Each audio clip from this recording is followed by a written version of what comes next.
The reason I wanted to come to Baylor was to be part of the team that was going to create a nationally recognized healthcare system. The combination of good leadership and the combination of manpower, I think, really makes Baylor Neurosciences the place to go.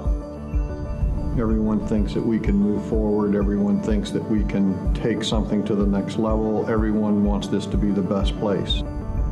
The foundation and the hospital was very generous in getting our lab going, getting us the state-of-the-art equipment.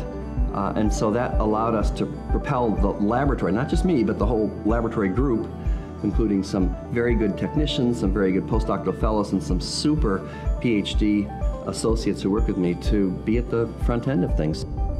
Discover a cure for juvenile arthritis. This is huge.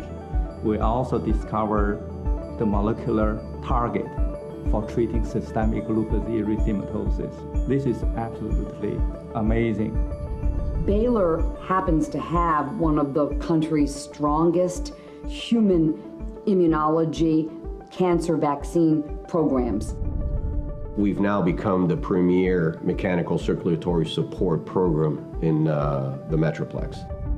When Baylor approached us as a possible site for our 33rd Hope Lodge location, we knew it would be a win-win, both for our organizations and for cancer patients and their caregivers.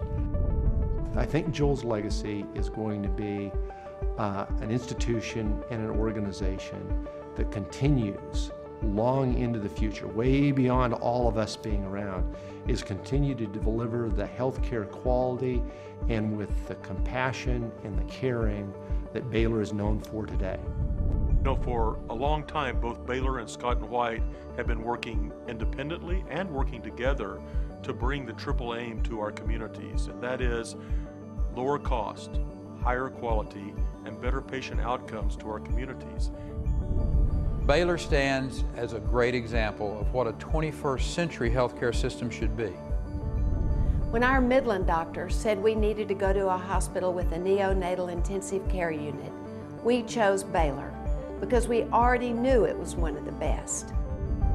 From Baylor's special treatment of our tiny new citizens to their extraordinary cancer care and revolutionary transplants, Laura and I are proud of our hometown hospital.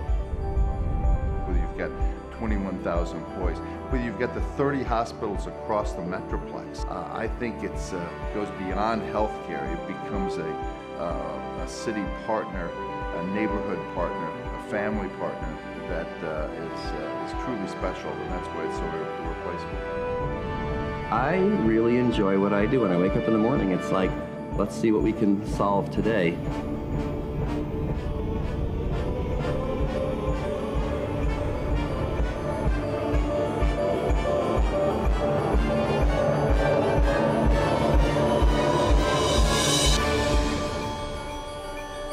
To start this special time together, would you please join me as we go to our Heavenly Father with the prayer?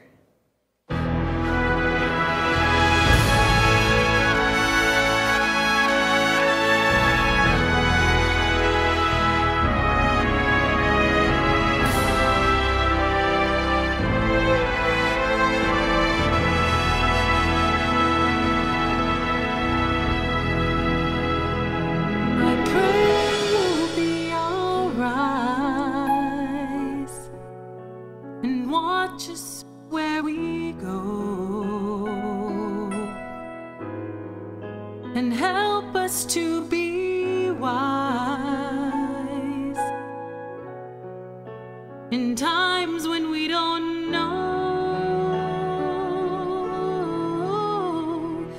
Let this be your prayer when we lose our way.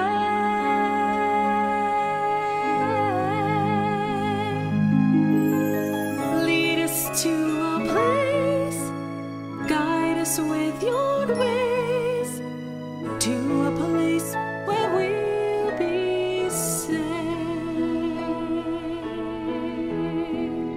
I pray we'll find your light. I pray we'll find your light. Hold it in our hearts. And hold it in our hearts. And stars grow out each night. and stars go out each night. Remind us where you are. Remind us where you are. Let this be our prayer. Let this be our prayer. When shadows fill our day. When shadows fill our days. Lead us to a place. Guide us with your grace To a place where we'll be safe.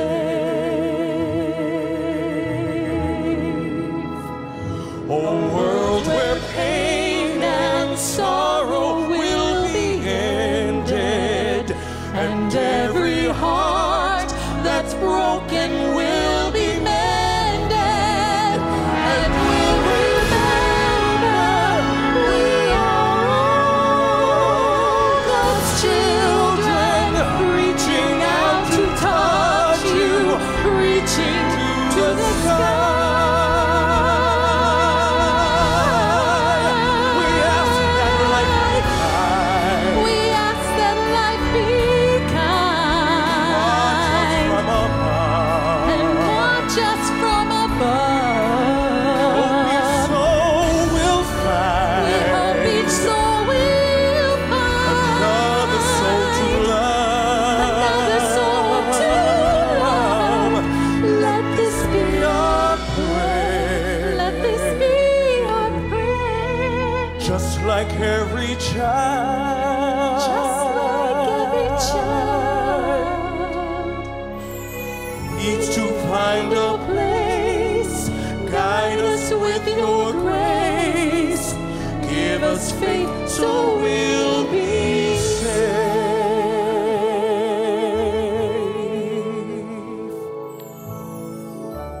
Almighty God, we pray you will guide us with your light.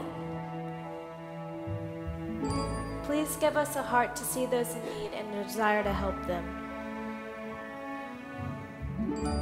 Give us wisdom to know what to do that will produce the most good. Help us come together in your light to do wonderful things. Be with us tonight and in the future to make Baylor everything you want it to be.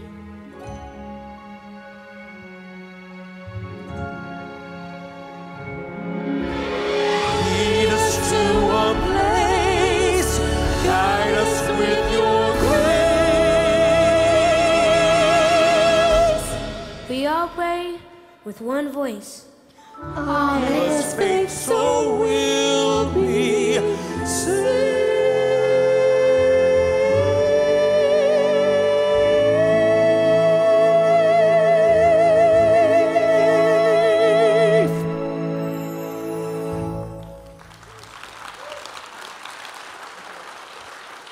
Ladies and gentlemen, please welcome Dr. Leonard Riggs.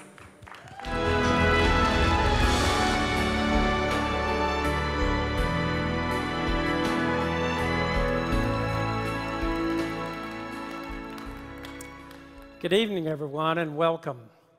Thank you so much for being with us at this very important event. Even the most cursory glance at the highlights of Baylor's history you just saw up here a few minutes ago tells you this is a unique and an amazing institution. An institution that for over a century has been true to its God-given mission to provide quality health care to all those in need. Any way you look at it, Baylor defines excellence. We're here tonight to ask for your help in moving Baylor beyond excellence. I know it's easy to look at a well-established and successful organization like Baylor and to assume it'll always stay that way, that it'll always be there. Wouldn't it be great if Baylor could sustain itself on the passion and compassion of its doctors, nurses, and everyone else in the system? But that's just not the case. We're not here tonight to twist your arm. Well, maybe just a little. But when all is said and done, I think you'll leave here with a better understanding of what a wonderful treasure we have in Baylor and why there's no better organization for you to support. Perhaps the best way to tell this Baylor story is to share the experiences of some people that are just people just like you who literally owe their lives to Baylor.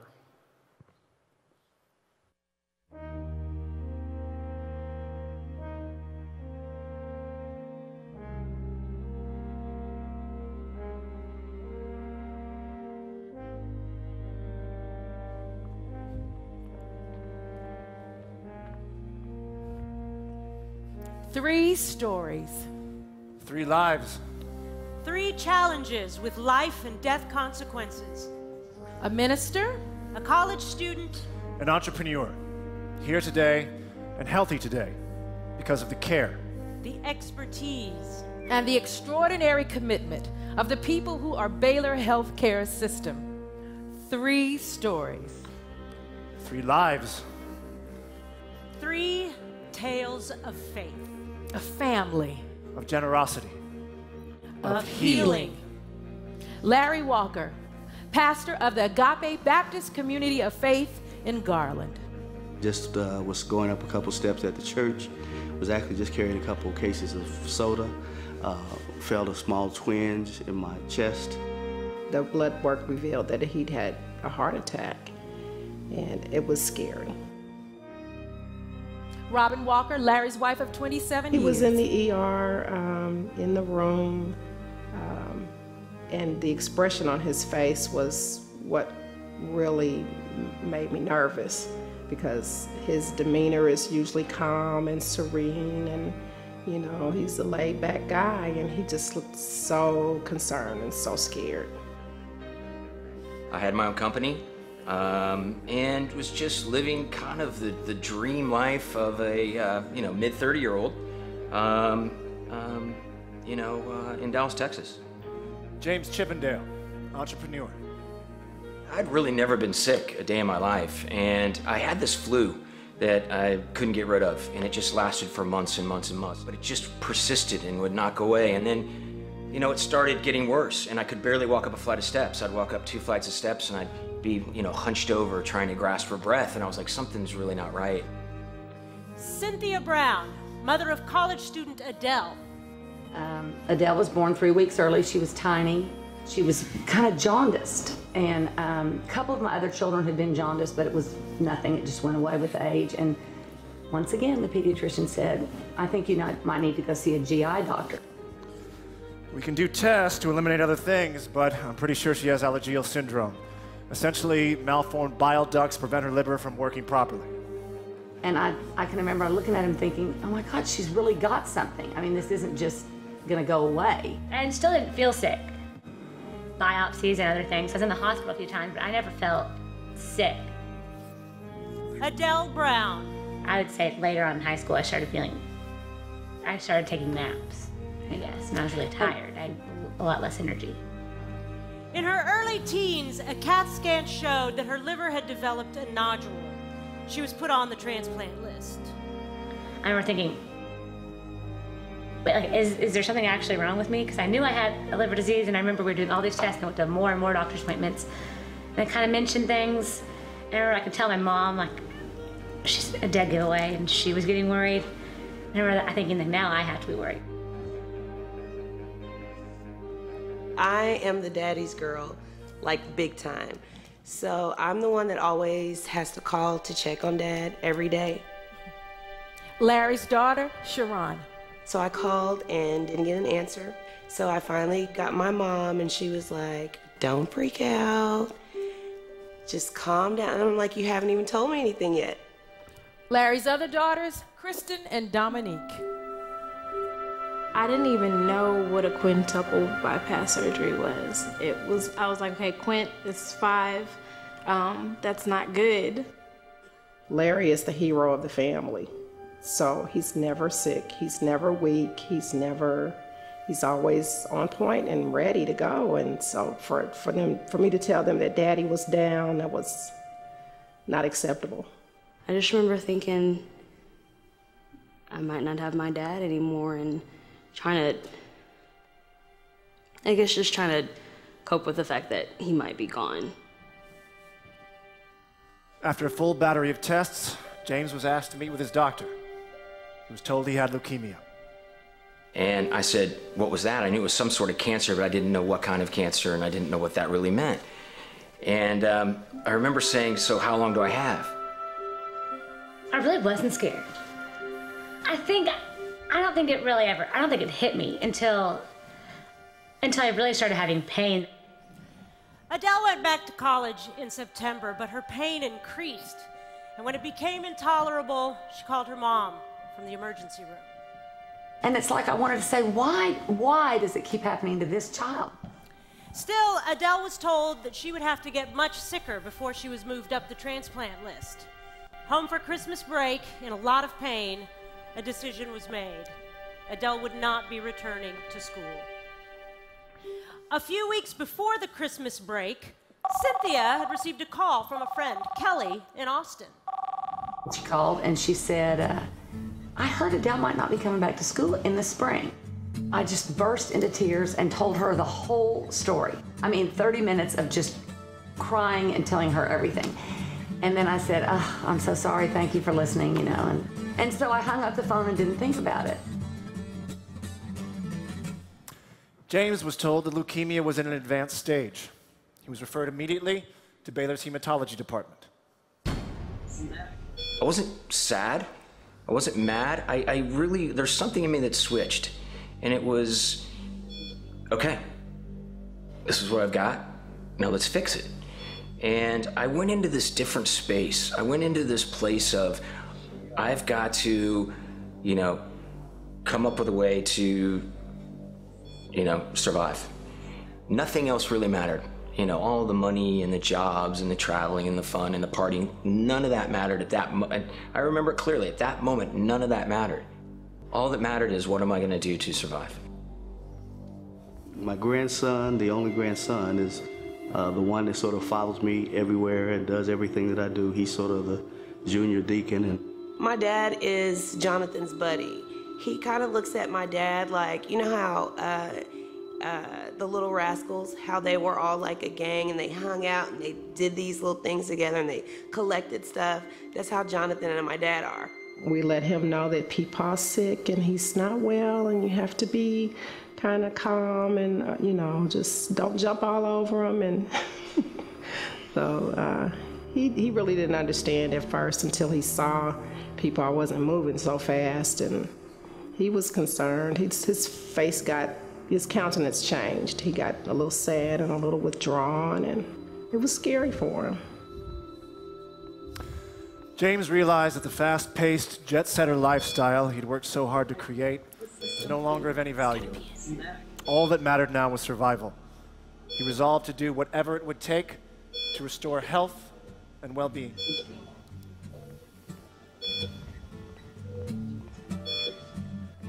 Your chemotherapy starts tomorrow. I've talked to a lot of other cancer patients since then, and they have time to decide and think, and where do I go? I really didn't have that option, and in retrospect, I looked at that as a gift, because I was just like, I have to go this direction. There's no other choice right now. We have got to get this thing into remission now. So your best chance of survival is a bone marrow transplant, and we need to find a donor, and soon. Adele's mother had read an article in Baylor Health magazine about the newly established Baylor Living Donor Department. Near Christmas, as the family helped Adele's sister, Charlotte, plan for her wedding, Adele and her mom met with the doctors at Baylor. Adele expressed her concern about the risk to the living donor. I didn't want the risk of anybody else to be sick or hurt or even die. Also, my brothers are the ones that would probably be the most likely to do it, and they are wimps, and they couldn't handle it. They cry when they get a flu shot. She had read that some of the living donors had not survived. The doctors were straightforward. I will never be able to tell you today, as I explained to you the procedure, the recovery, and the potential complication, whether you're going to be on the side of this incredible number of people who did absolutely fine, or on the side of the small number of people who unfortunately had a complication. But she knew her situation, and she knew that a living donor could have saved their life. And then, you know, she knew probably that the best present for her brother was to be able to have more time with her sister. Adele agreed to begin the search for a living donor. Her brother, Wilson, was found to be a match. The night before his surgery, Larry stayed in a hotel. My daughter compiled a list of my favorite gospel music, and I spent the entire evening just resting and relaxing, making sure my mind was in the proper mindset to prepare for what ultimately was pretty simple, but very scary. James received the news that a donor had been found. And I'd heard this thousands and thousands of times, and second-level testing never matched. But on this occasion, it matched. And all I knew was from a European registry. I didn't know anything else about him.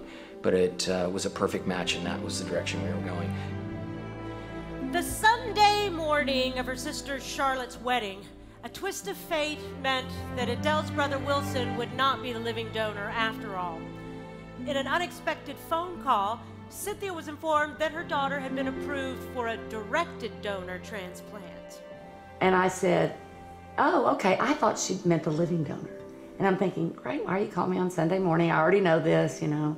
I said, okay, you know, thank you so much. And I'm sure Angie was thinking, this lady's certainly cool about this. And I said, okay, you know, thanks. And she said, well, can you be here today at 3? And I said, what do you mean? And she said, well, you've been approved for a directed donor transplant, and Dr. Testa said that the liver is a perfect match and that she should take it. And I said, wait, you're not talking about Wilson giving part of his liver? And she said, no, this is a family has lost a child, and they've directed his liver to come to Adele.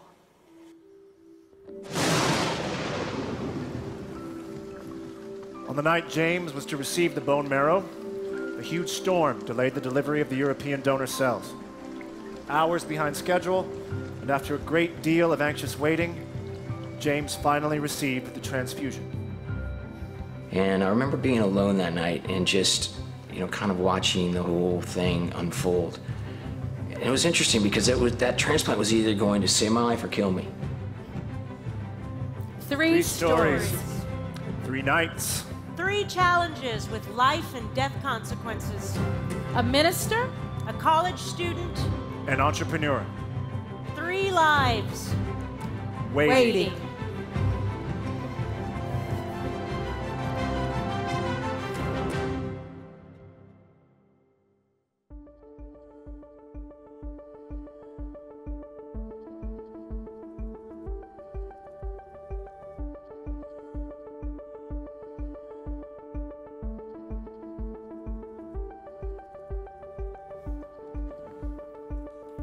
Founded as a Christian ministry of healing, Baylor Healthcare System exists to serve all people through exemplary healthcare, education, research, and community service.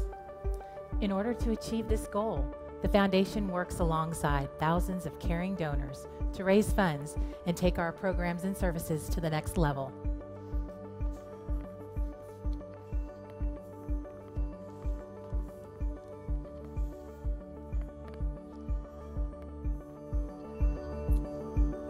Taking healthcare to the next level is very important to me. Here at Baylor, I can be part of that. I can make a real difference. I can literally save lives. Baylor lets me live my faith, lets me serve others in a truly meaningful way. But the truth is, I get back so much more than I give. I've been there myself. I know what our patients are going through. I'm there to help calm their fears, remove the uncertainty, let them know they're not alone. I see miracles here all the time. Whether it's God guiding the hand of a surgeon or a patient defying insurmountable odds, Baylor constantly reaffirms my faith. I honestly don't know anyone who has not been touched by cancer, either directly or indirectly. Through screenings, treatment, and support, we empower the lives of so many people. As women, we know our healthcare needs change as our body changes. Young or old, Baylor gives women access to the services and support we need to make healthy lifestyle choices. I'm so deeply proud to be part of an organization that has pioneered many breakthrough techniques which have revolutionized health care. Our work here is helping people throughout the world. They are some of the scariest words a patient can hear: brain tumor, head injury, spinal cord injury. Fortunately, Baylor has attracted many of the country's leading otolaryngologists and neurosurgeons to treat these serious disorders and injuries. In so many cases, we can give people back a full, self-sufficient life they simply would not have had if they had not come to Baylor. I never forget that someone gave an astonishing gift so that another, perhaps someone they don't even know, can live. I am blessed to be part of that. Baylor research results in breakthroughs that really mean something to our patients. A more accurate diagnosis, more effective treatments, or a faster recovery. By educating young doctors, Baylor is ensuring that our children and our children's children will have the highest quality health care when they need it. No one is ever turned away. No one is ever made to feel unimportant. All those in need are served. We are here for everyone. Minutes can and do make a difference between life and death. Baylor gives me the tools to make every one of those very precious minutes count.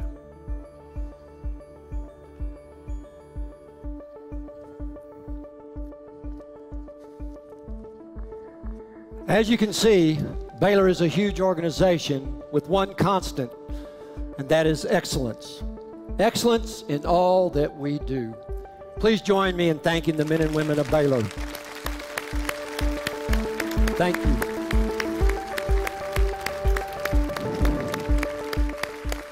And welcome everyone. Excellence has always been at the heart of Baylor.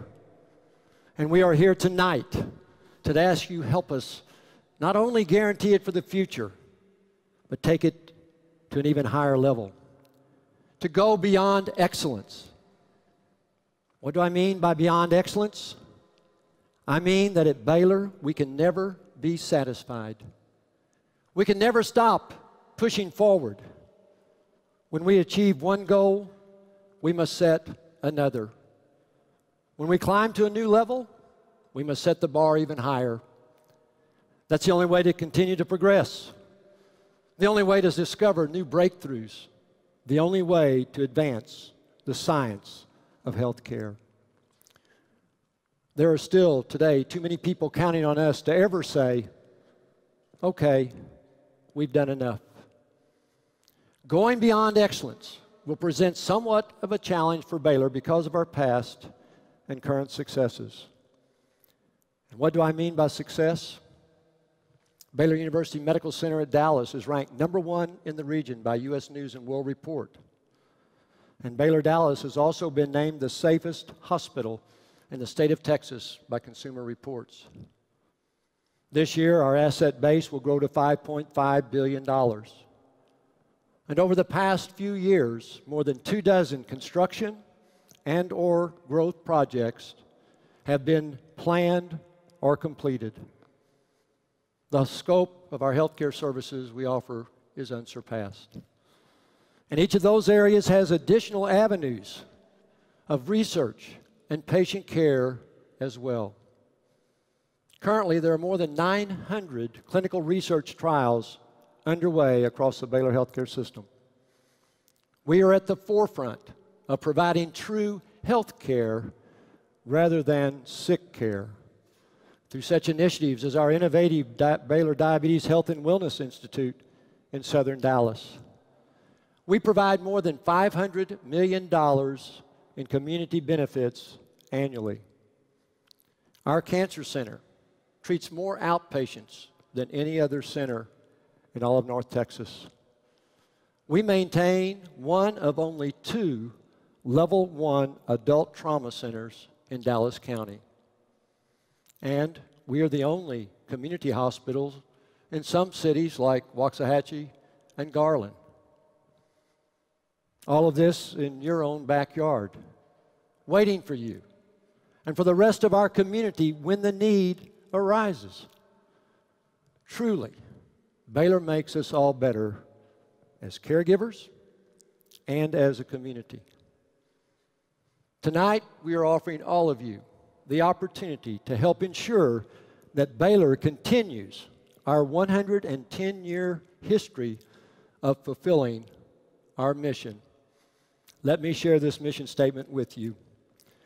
Founded as a Christian ministry of healing, Baylor Healthcare System exists today to serve all people through exemplary health care, education, research, and community service. I want to take a moment tonight and talk about one word in that sacred mission, and that word is people.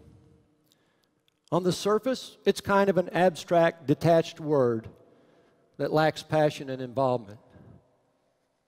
But replace that word with a name like Amy, a mother of two who came to Baylor fighting breast cancer and praying to live long enough to see her children grow up.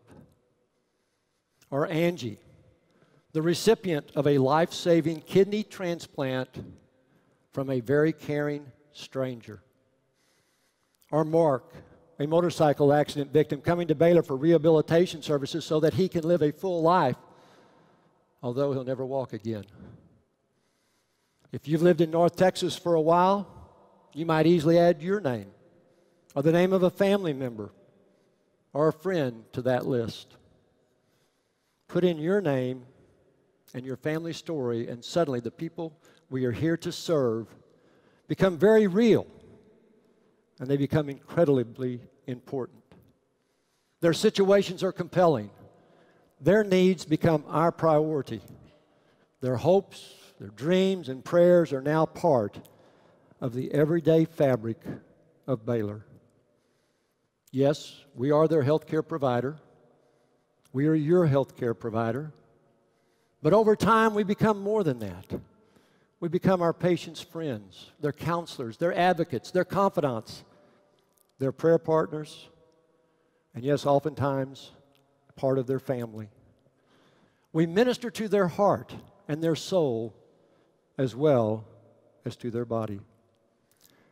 Now, you might ask, how is that possible? Baylor has 2.8 million patient encounters annually. That's more than 5 people per minute served. We have 30 hospitals, 360 access points across the Metroplex, 20,000 members of our healthcare team. So with all that, how can we focus on the individual? How can we make that personal connection? How can we make a meaningful difference in each individual life with whom we come in contact? And the answer is simple. It's our people, the men and women of Baylor, the doctors and nurses, patient navigators, lab techs, patient care coordinators, social workers, physical therapists, and all of the other amazing people in the Baylor family who make up a unique culture of caring and compassion. I am truly blessed and privileged to work with a team of wonderful, devoted, compassionate professionals. People who come to Baylor with a servant's heart because they want to serve, who want to be here, who want to make a difference in each patient's life well beyond the medical care they provide. It's people like Jenny Adams, a research associate in cardiac rehabilitation at Baylor Heart and Vascular Hospital. Jenny learned about a firefighter who had a heart attack and was at Baylor for rehab services. She led the development of a special rehabilitation program that simulated actual experiences he would face once he went back on the job. The program included exercises and climbing stairs with fire hoses and other equipment to prepare his heart for the intense work a firefighter must do. Or how about Margaret Scholl, a physical therapist at our children's house at Baylor? Margaret is working with the quadriplegic patient and has developed a strong relationship with the young man and his mother. She comes in after hours on her own time, including weekends, to work with the young man and his physicians in order to ensure he is getting the best care that is possible. These incredibly Baylor individuals, compassionate individuals, exhibit one of our key values at Baylor, and that value is servanthood, serving others. Not a day goes by that I don't hear from a patient or a family member about the amazing care and compassion that they've experienced from someone at Baylor.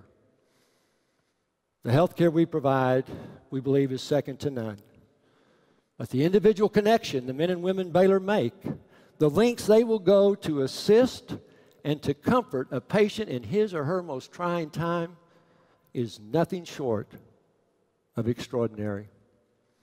These people make us all better as a healthcare service, as caregivers, and as a community.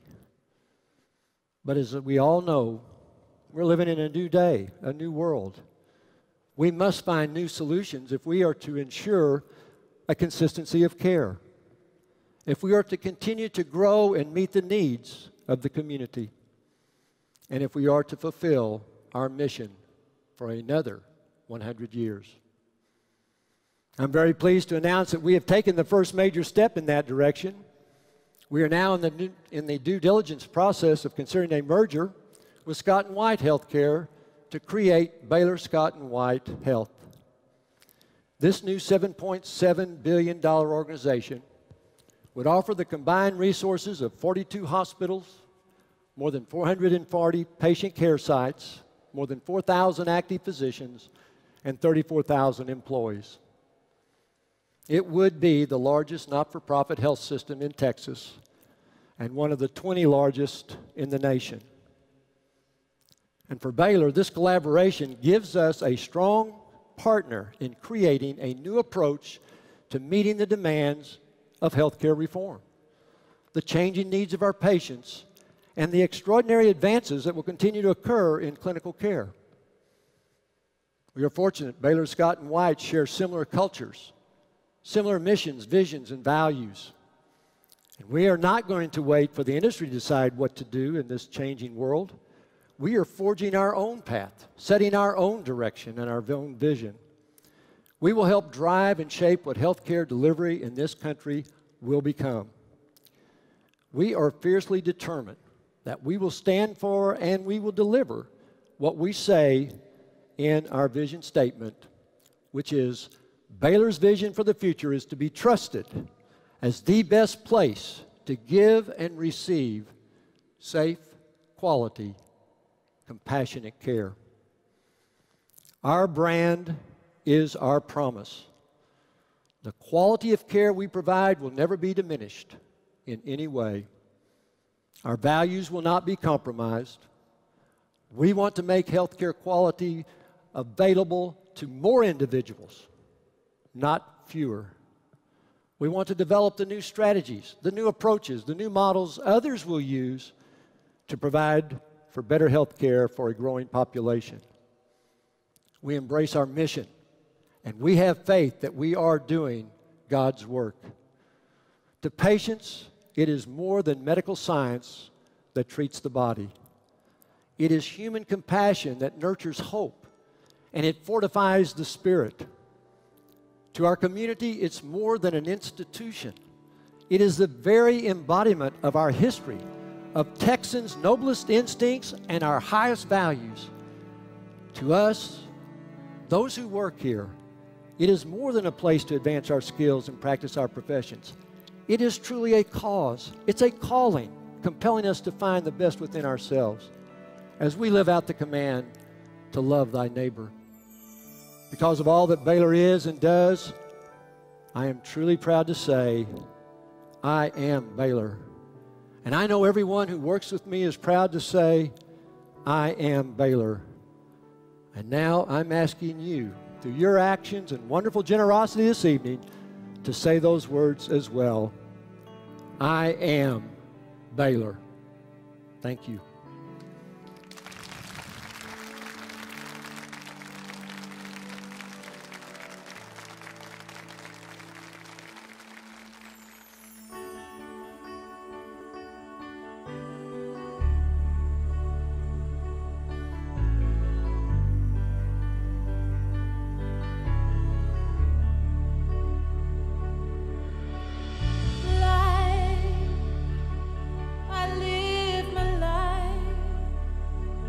bring to the world everything I can. I am Baylor.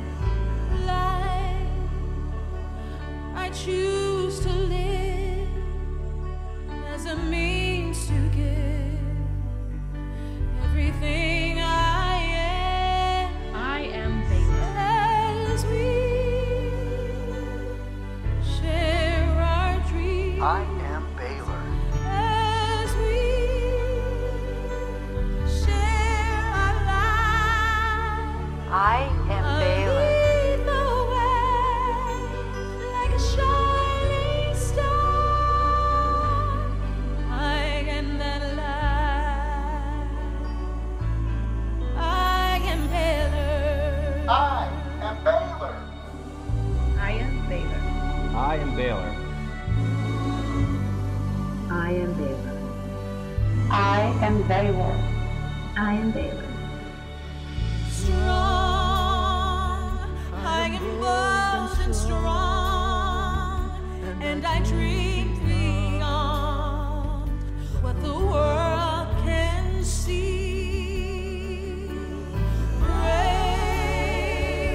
I am unafraid, I am visions born of integrity. I am Baylor.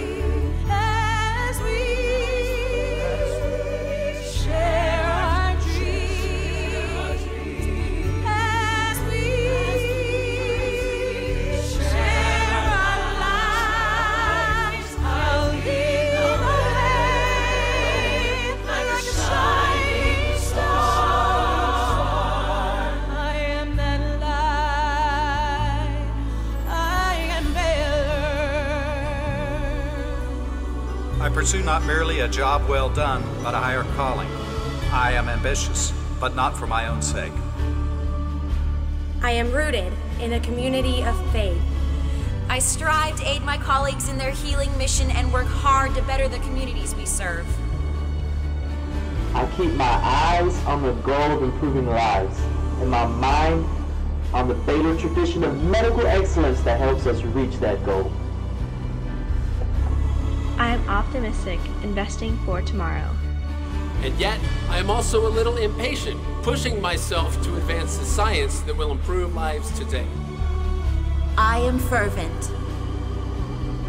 I am generous in spirit. I stand on my conviction that all are worthy of the most up-to-date care. I am a steward, responsive to those whose giving enables me to pursue my mission. And I am diligent to earn their trust every day. I am for patience. I am for progress.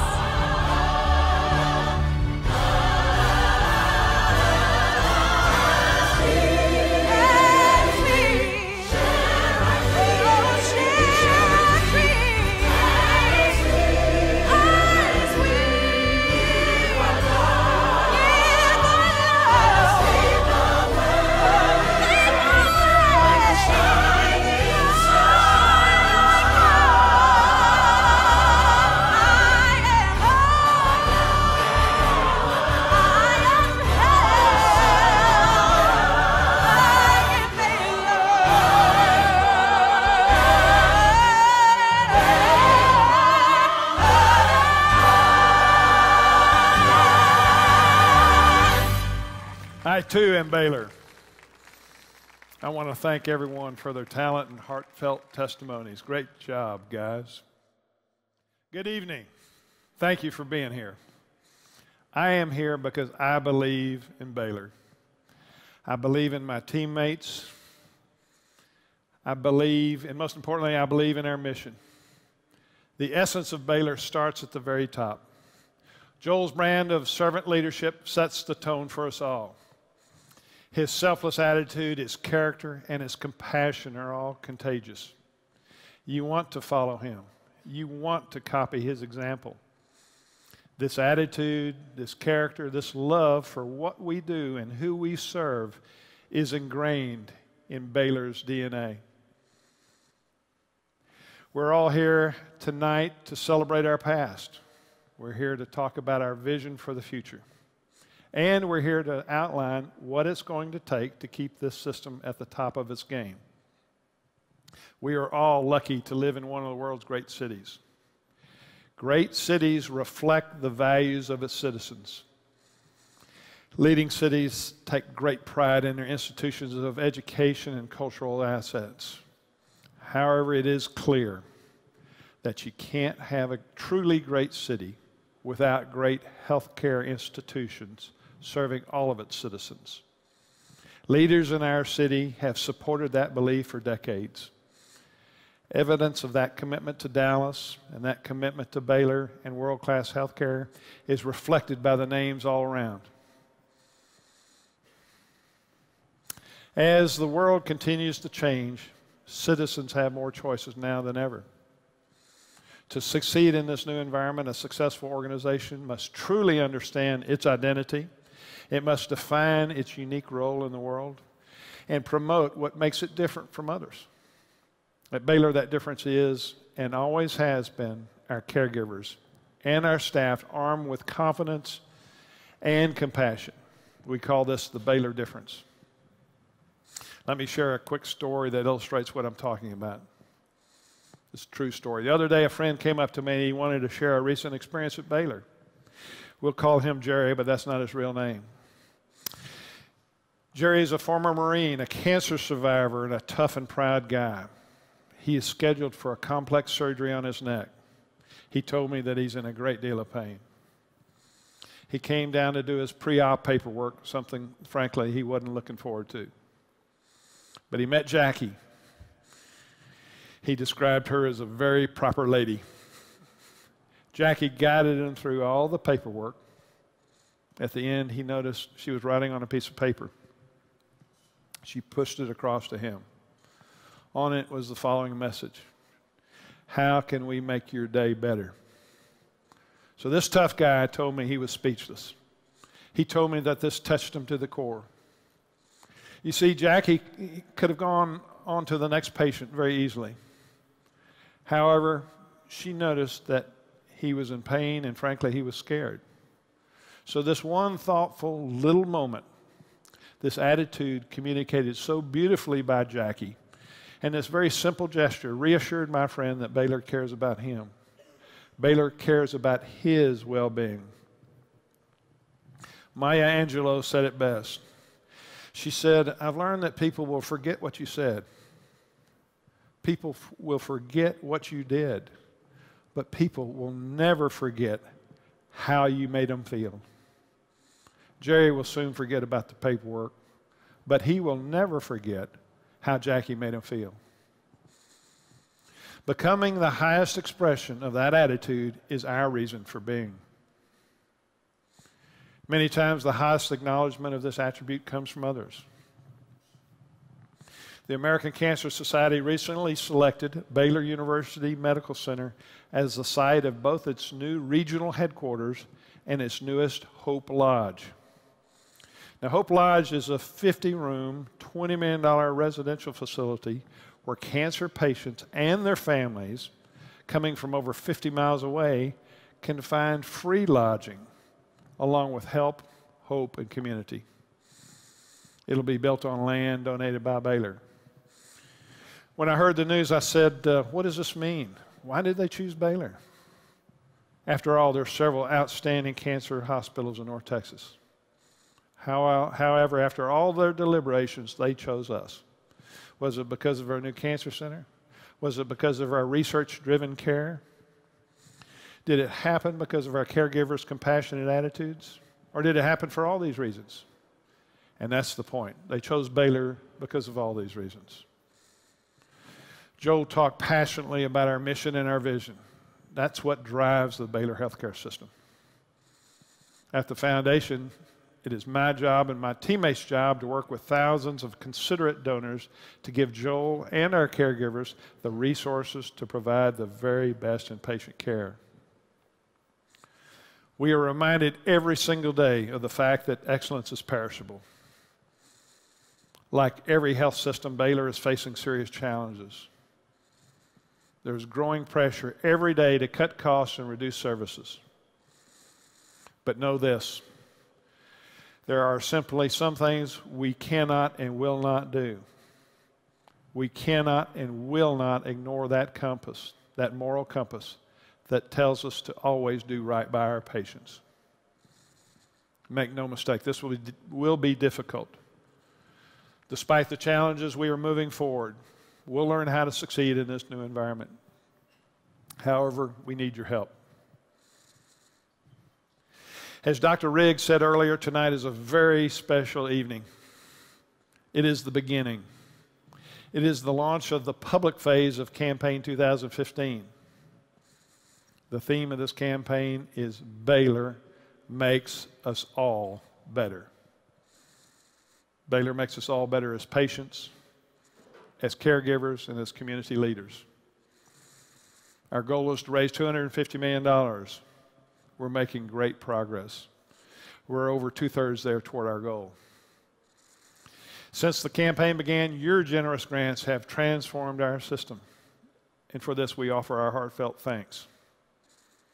For example, a few years back, thanks to the generosity of the men and women of Sammons Enterprises and the Sammons family, we now have one of the finest and most advanced cancer centers in the world. Due to the wonderful support of Annette and Harold Simmons, our Transplant Institute has been elevated to a new level of excellence. By the way, Harold, I think you're up there somewhere. Happy 5th anniversary. About a year ago, the Deerbrook Charitable Trust made a very substantial pledge to greatly improve care for our geriatric patients. And our most recent example of generosity is the transformational gift from Boone Pickens. Rather than have me speak to what moved him to help us, let's hear from the man himself. How could you not choose Baylor? You know, Baylor is right at the top. I honestly work every day, and so I'm not around interviewing different groups at hospitals as to where would be a good place to put some money. It's something, paths will cross, and this one, exactly what happened here, is that the Harley Hotchkiss, who was my closest friend, and he lived in Calgary, Alberta. I lived in Calgary in the 60s, but Harley and I met in 57, and we've just been good friends. He has 5 children, I have 5 children. Becky, his wife, is just a very good friend of mine, and it was just, he had a problem. He told me that I knew he had prostate cancer, and he said that there is a treatment that's available someplace, but they can't find it in Canada. And he said, would you see if through your connections you might have it? And we went to work to find it, and lo and behold, Marty Carlin, who works for me, and she knows the Baylor people very well, she runs my foundation, and she said Baylor's can get the treatment. So Harley came down here, and he had come down, I think it was monthly, and for treatment. So now I know the Baylor people, I see what they can do and all, and then made this gift to Baylor. I think that wealthy people should do kind of what my grandmother said, you know, don't ever forget where you came from, help other people, be generous, and it's that simple. I'm not judgmental on somebody not giving enough. Sometimes I'm surprised what somebody doesn't give, and I'm surprised sometimes how much somebody does give. But it's a great world to find yourself into, that you have plenty and you can give and you can share. We have named the T. Boone Pickens Cancer Hospital in his honor. It's an honor he deserves and one we're proud and grateful to bestow. Friends, yes, we're making great progress, but we can't smell the barn yet. There's much more to do. Like the examples of the Salmons, the Simmons, Deerbrook, and Mr. Pickens, we're asking those of you who are blessed to share your blessings. Why? Because Baylor is unique. Taking into account both the depth and breadth of our services, Baylor is simply irreplaceable. But far more than just a laundry list of services, Baylor is your hospital. When you need us, we are here. but please don't take that for granted. Don't assume things can't change. Excellence is perishable. It must be respected. Excellence must be cared for. It must be nurtured. And it must be reinforced. Now is Baylor's time. Baylor's time to show the world how outstanding medicine can truly be when we put the patient at the center. I'm standing here tonight because I believe in Dallas. I believe in the Baylor mission. Please join us because Baylor makes us all better. Thank you.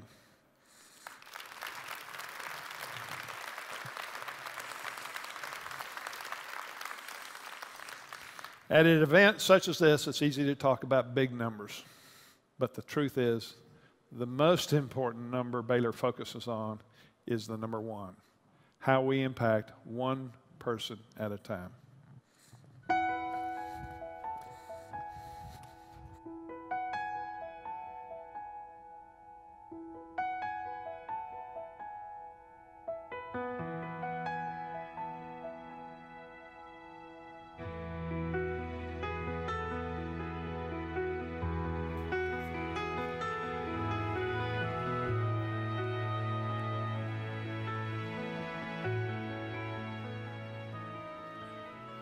I was diagnosed with breast cancer at age 42. Thank you to the men and women of Sammons Enterprises and the Sammons family. Thank you, Darlene and Baron Cass. Your support helped provide Baylor with the best caregivers and technologies to fight breast cancer. I've been in remission for 8 years, and I now run a cancer awareness fashion show each year. 8 years ago, I received earth-shattering news. At 20 years old, I was diagnosed with leukemia. I went on to receive 3 rounds of chemotherapy and a life-saving bone marrow transplant. After all I endured battling cancer, I know my best decision was choosing Baylor to be my medical home. Dr. Fay and the entire team in the bone marrow transplant department were instrumental in my being here today. I am thankful to the Pauline Allen Gill Foundation for supporting me and countless others in the battle against cancer. Thanks to their support, many lives will be saved.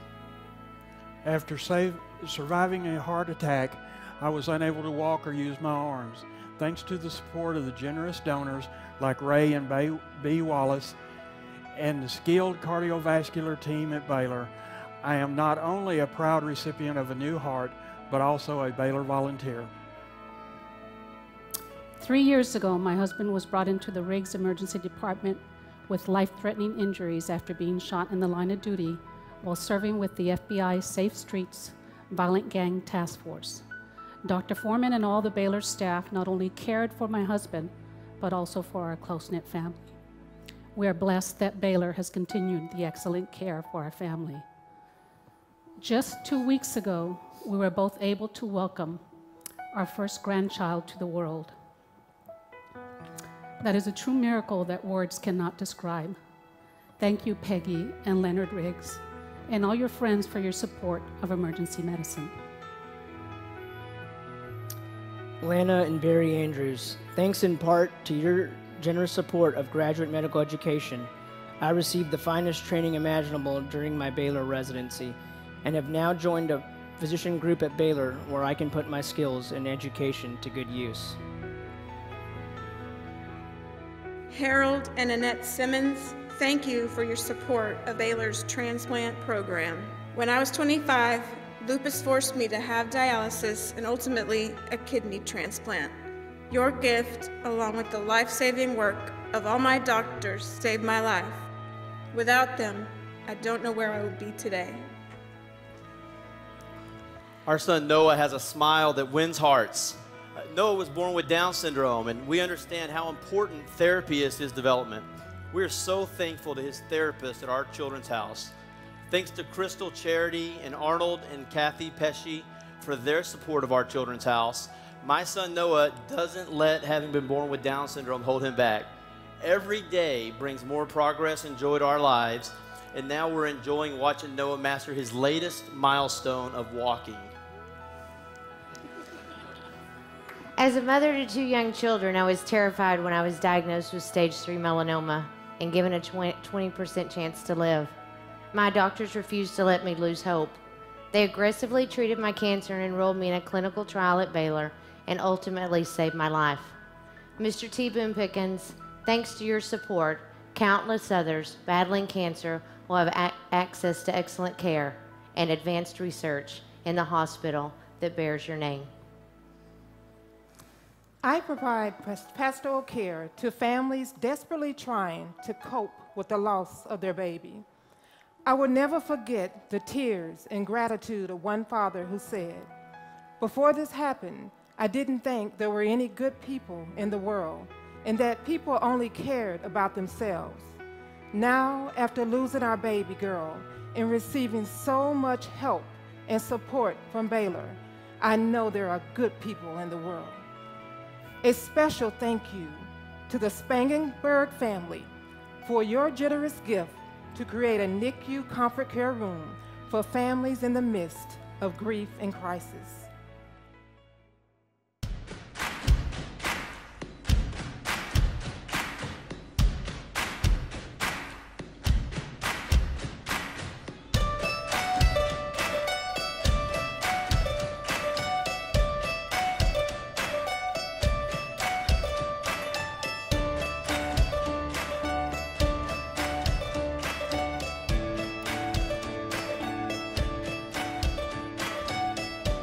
Three stories. 3 lives. 3 examples of Baylor's commitment to health and healing. A minister, a college student, An entrepreneur for whom the phrase "Baylor makes us all better" means much more than 5 words could ever convey. Larry Walker's quintuple bypass was a complete success. Immediately after surgery, rehabilitation became the focus for him and his team at Baylor. Recovery is a really good place to be, knowing that you've already overcome something. But the process was actually shorter than they anticipated. For what I had done, I was told originally that I'd probably be there 7 to 10 days. And miraculously, in 5 days, I was out of the hospital, walking, talking, feeling great, except for the pain and the comfort of this big red heart-shaped pillow that they gave me to cough with. I think without God and without Him placing him at Baylor, then there's a very real possibility that I wouldn't have my dad here. So I really do think Baylor saved my dad's life. Thanks to Baylor, James Chippendale, after being told he'd have no more than 2 months to live, is now a cancer survivor. Transplant took and starting to recover, but it was a long process after that. I literally stayed in my home at the time for about another year and recovered. I didn't go into public, didn't go to a shopping mall, didn't go to a grocery store. You know, my luxury was to walk around the park every morning with my girlfriend and my dog. Looking back on those times, those were just probably some of the most amazing, peaceful times. And I was going into the hospital every day. And the team at Baylor, they became family. They know my little quirks. They're ready for my little quirks. And you know, again, it allowed me to stay calm and to heal the way I needed to heal. Adele is a firecracker. I love her family and her. It was just an absolute pleasure taking care of them after transplant. That was Alban Rector, one of the many at 14 Roberts dedicated to caring for Adele Brown after her exceedingly successful liver transplant. The transplant of a liver not from her brother, as had been expected, but from a very generous family. During surgery, another layer of her miraculous story was uncovered. The nodule on her liver, the source of her pain, wasn't really a life-threatening villain after all. My regenerative nodule is the only working part of my liver. That little nodule that we tried to get rid of, he came to me and he said this liver was a gift from God. The arrival of the donor liver could not have come soon enough. Adele's chief surgeon, Dr. Clintmall. Liver tissue that was maintaining her, the part of the liver that maintained her, it was kind of running out. What was the time for that? Well, that's pure speculation. We cannot say that, but it was, this donor came along before she had a catastrophic fall. And that was absolutely fortuitous, absolutely fortuitous. And I think Dr. Klipmom in one of the times he came to visit me while I was in the hospital said, I wouldn't have given it 3 more weeks because this thing was fighting so hard, but it wasn't going to win. And it was going to be like a light, just go off. A switch off. And then I wouldn't have really been able to survive the surgery. The timing of it, even if I had Wilson, we would do it, probably wouldn't have been, we probably would have waited until he graduated or, none of it would have, the timing of it was exact. For Larry, during his recovery, it was the unwavering compassion of the Baylor staff that made all the difference. I loved his nurses. When they came in and they saw us, it was like, oh, hey, family. They embraced us all. They embraced each of the family members and let us know constantly if there's anything that they could do or whatever we needed. It feels like he hasn't even had a surgery. Like, there's no, without even thinking about it, it's like, he's still my dad. He's still the same person that's gonna be here. The same person that was able to go to my graduation, that's gonna go to my sister's wedding, and it's just like, you want to have your dad there, and he's still here. Baylor Hospital was able to get my dad to a position where he can continue to be my dad. And that's a gift you can't get anywhere else. James's life was saved by the bone marrow transplant that he received at Baylor. And now, he continues to put his gratitude into paying it forward, action on a global scale. His entrepreneurial mind ignited when he challenged himself to make the process of finding a bone marrow donor easier for everyone.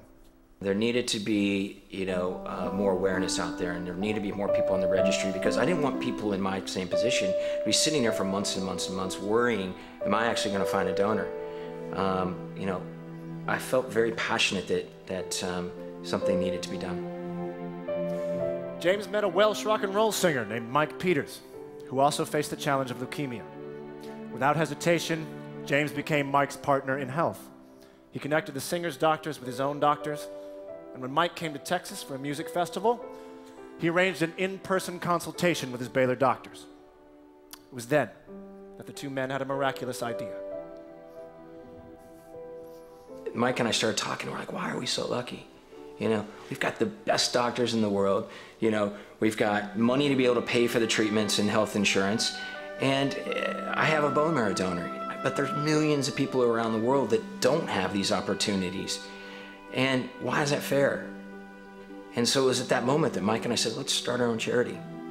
Let's provide people with access to care. Let's provide, let's get more donors added to the International Bone Marrow Registry and find matches for people.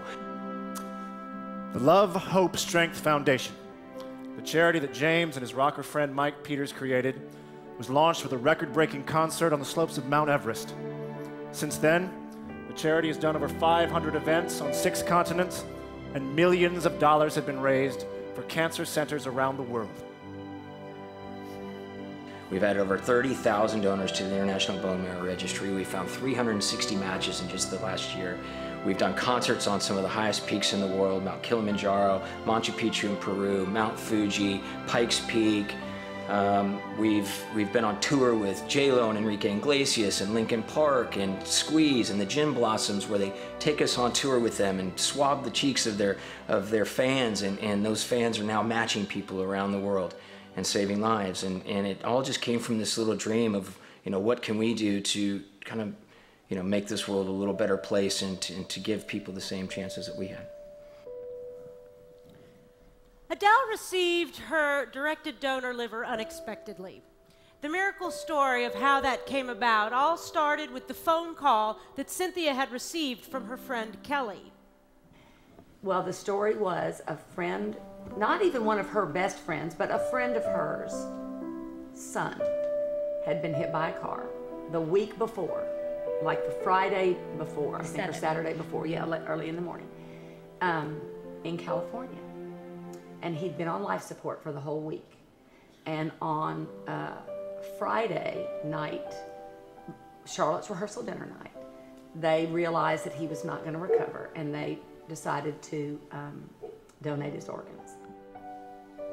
To see if the liver was a match, Kelly, the friend, needed some information about Adele. Now, getting the family's hopes up as they prepared for Adele's sister's wedding was not something she wanted to do. So she enlisted the help of Adele's godmother, Bonnie, to assist secretly in the search for Adele's vital information. I was getting my makeup done, and she goes, Adele, when's your birthday? I go, 6/8/91. She goes, I go, why? She goes, I'm getting you a present. Don't worry about it. And I just, okay. After Adele's godmother delivered the birthday information to Kelly, Kelly received a call from the donor boy's mother saying that it was a match. And all because Cynthia had poured her heart out about Adele's condition on that telephone call that fateful day back in December. Now, after her recovery, Adele met with the family of the young man who had given her the gift of a new and healthier life. I have so much love for that family. I'm gonna cry. They were incredible. They're so, you can tell. They really were. It was very emotional, as you can imagine. It was the mother and the father and the sister, who is Adele's age. And you could tell when we got there, of course, they were just overcome to meet her.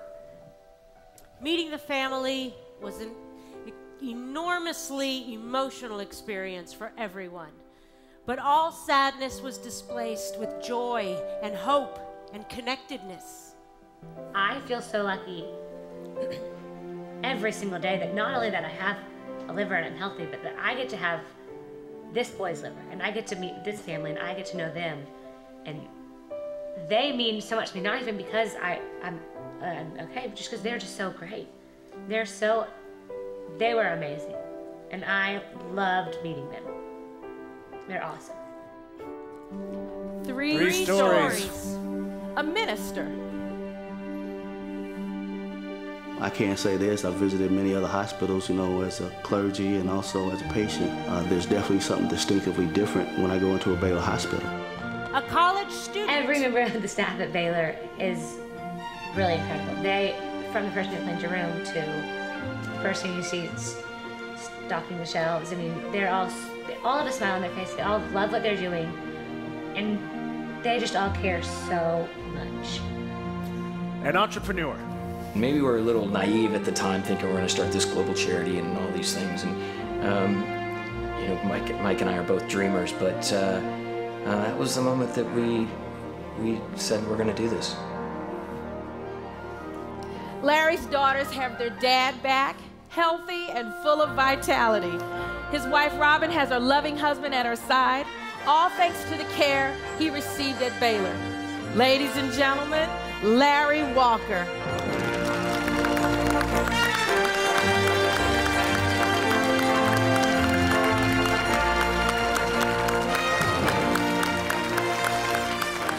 And Larry's grandson, Jonathan, the junior pastor, gets to hang out with his buddy once again.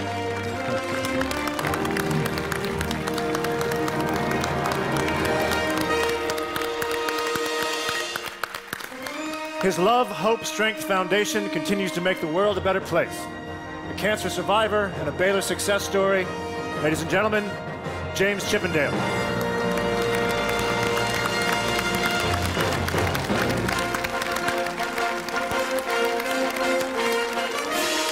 Home from school to be with us this evening because of Baylor. She lives a new, healthy life. Ladies and gentlemen, Adele Brown.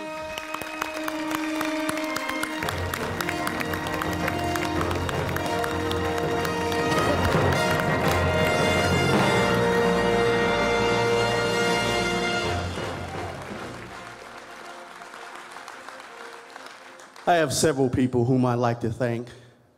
First, to the greatest aftercare nurse in the world, to my wonderful wife, Robin, I say I love you and thank you. To the greatest cheerleading squad in America, to my children, my 3 daughters, Sharon, Dominique, and Kristen, I say I thank you. I would also like to thank my cardiologist, Dr. John Bray, an outstanding surgeon, Dr. Alan Odell Cook, my vascular mapping technician, Mr. David Reel, who saw me at probably my most worst place in life, who encouraged me and who prayed with me. To my rehab nurses, Sherry and Cherie, and to an unforgettable ICU nurse, Phaedra, I thank you as well. Hospital chaplains, Larry and Inez, and the entire Baylor Garland hospital staff who took exceptional care of me. And of course, I'm deeply indebted to many of you who are concerned and caring in this room here today, who have helped make the future years of my life possible. Your generosity and support of the Baylor healthcare system is invaluable, and I thank you.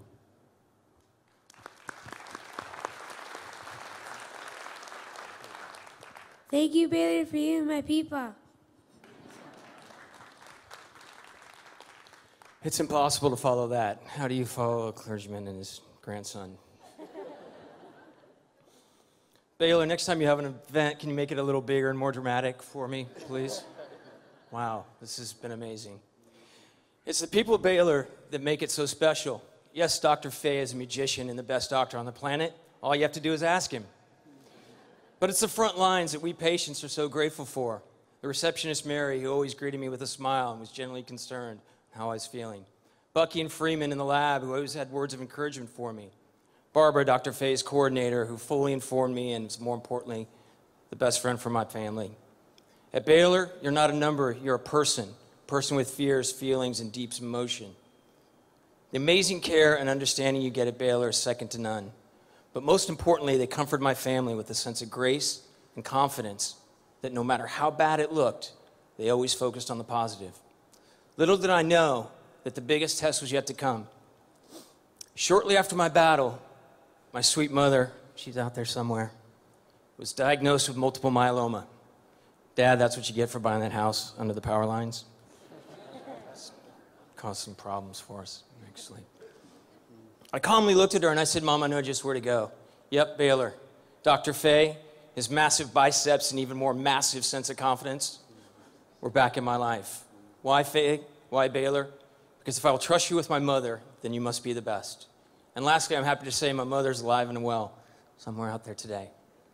Mom, I love you, and I love you, Baylor. Thank you for all you've done for me, my mother, my family, and cancer patients around the globe. And lastly, I'd like to thank Allie for letting me travel around the world and do the crazy things I do and help the people that we help. So Allie, thank you.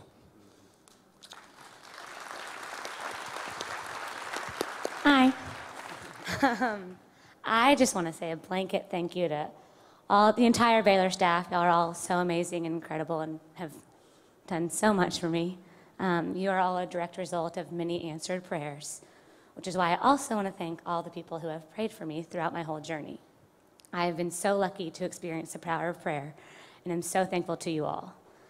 And to those who have prayed for me the most, my family over there, thank you. I love you more than you know. And I want to say an extra thank you to my mom. Mom, thank you for letting me be mean to you when I didn't feel good. Thank you for loving me at my worst and always helping me to be my best. You're the strongest person I know, and I am so grateful to have you as a mom. Thank you, and I love you, and I love Baylor. Thank you.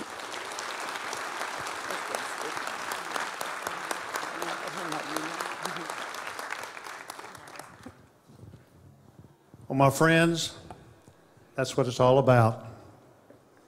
If you haven't gathered, there's a message here. Because of people like you all, moments of this kind of gratitude will continue. To those who shared their stories with us tonight, thank you. Thank you for all you do, and God bless you, each and every one. Thank you.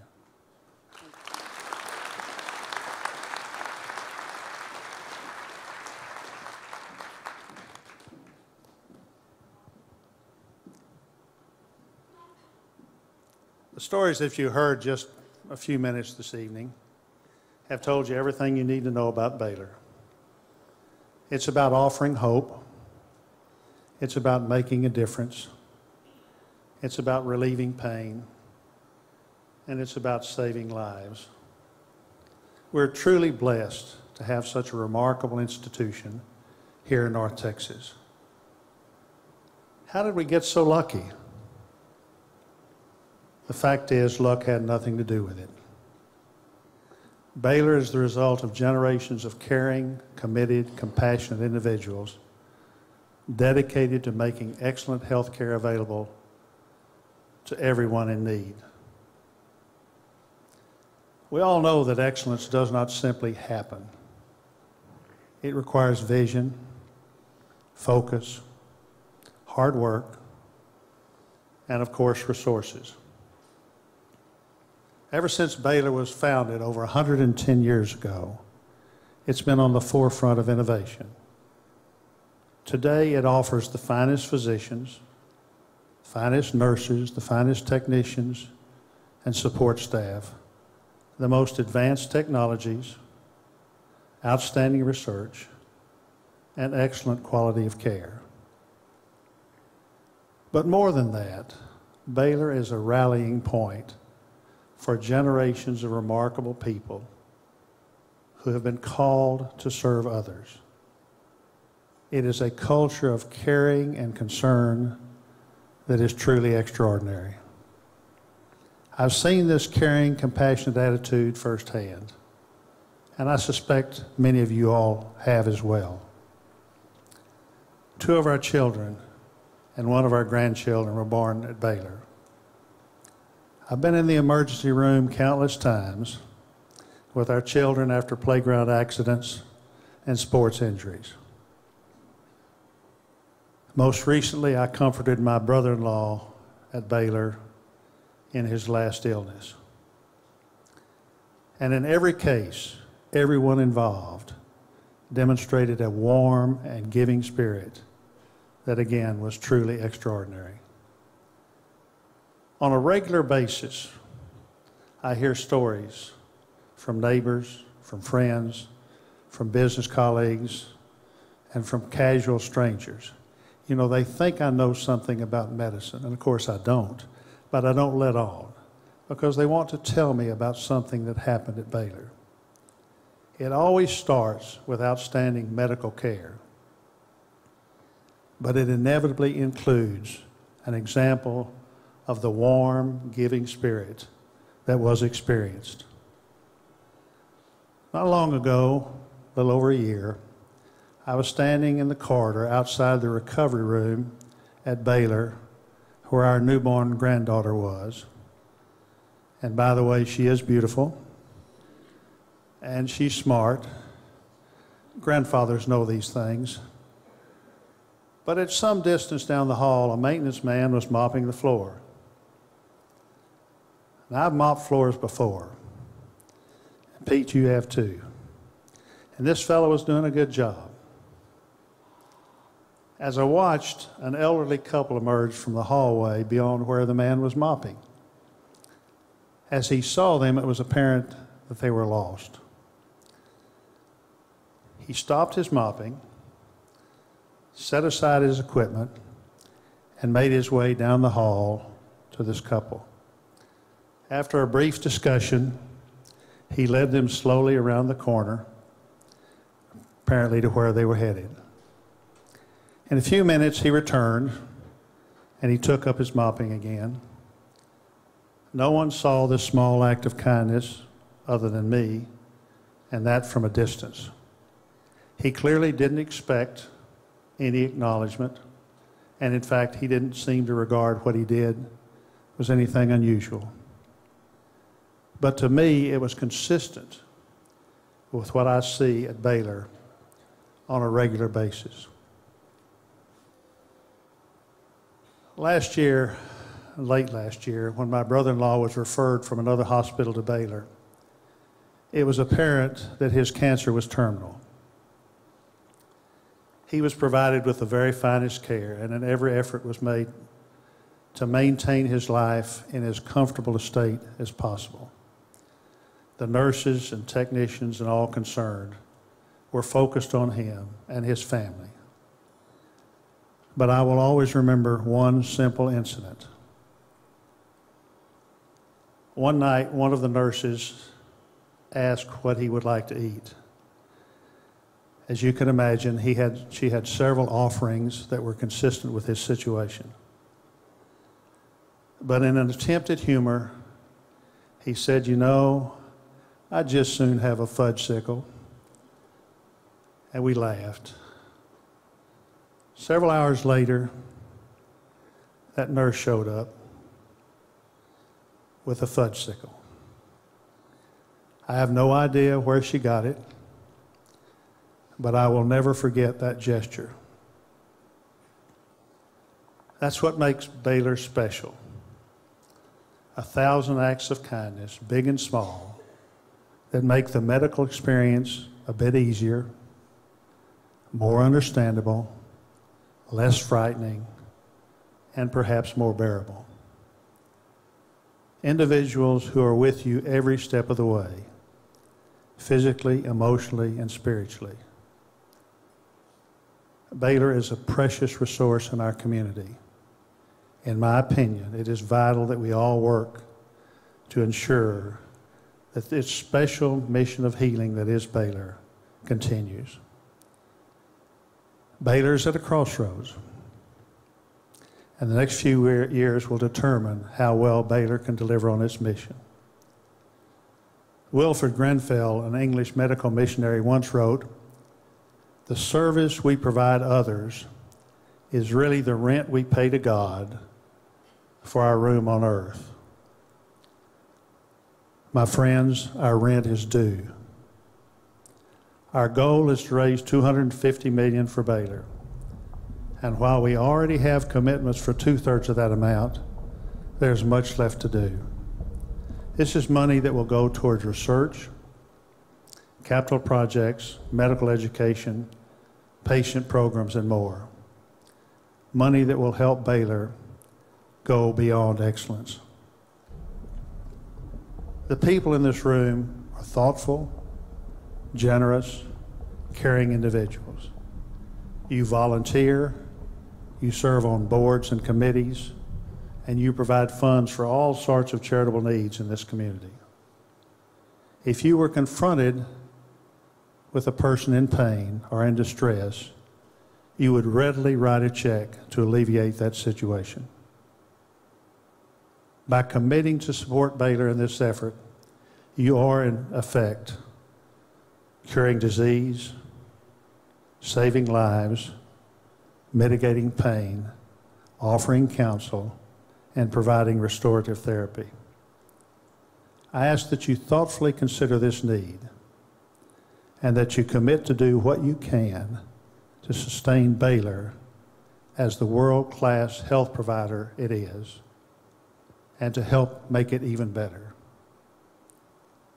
We will all be the better, as will this community.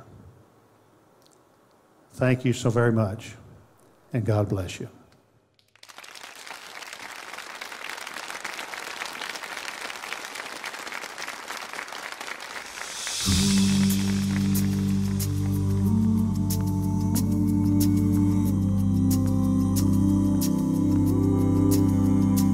I can change the world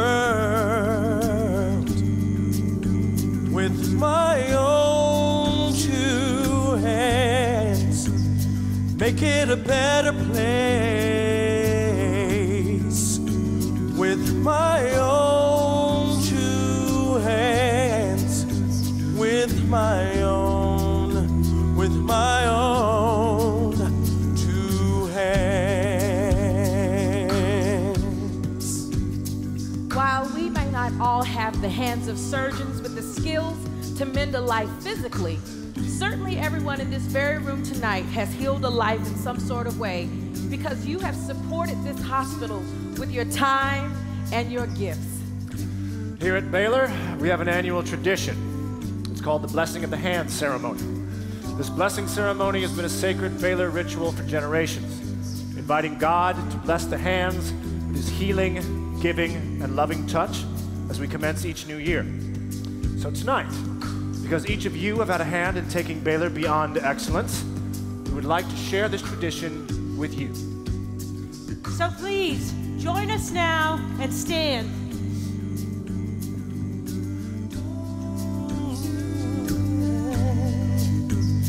I can make peace on earth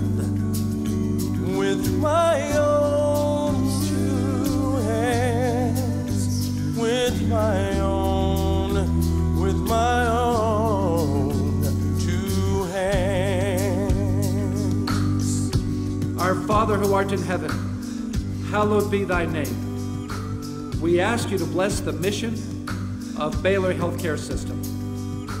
We ask you to bless the hands of each person here tonight. We ask you to use our gifts, resources, and influence. We pray, Father God, that you would place in us a desire and a passion to help Baylor make us all better. We pray this in your name. Amen.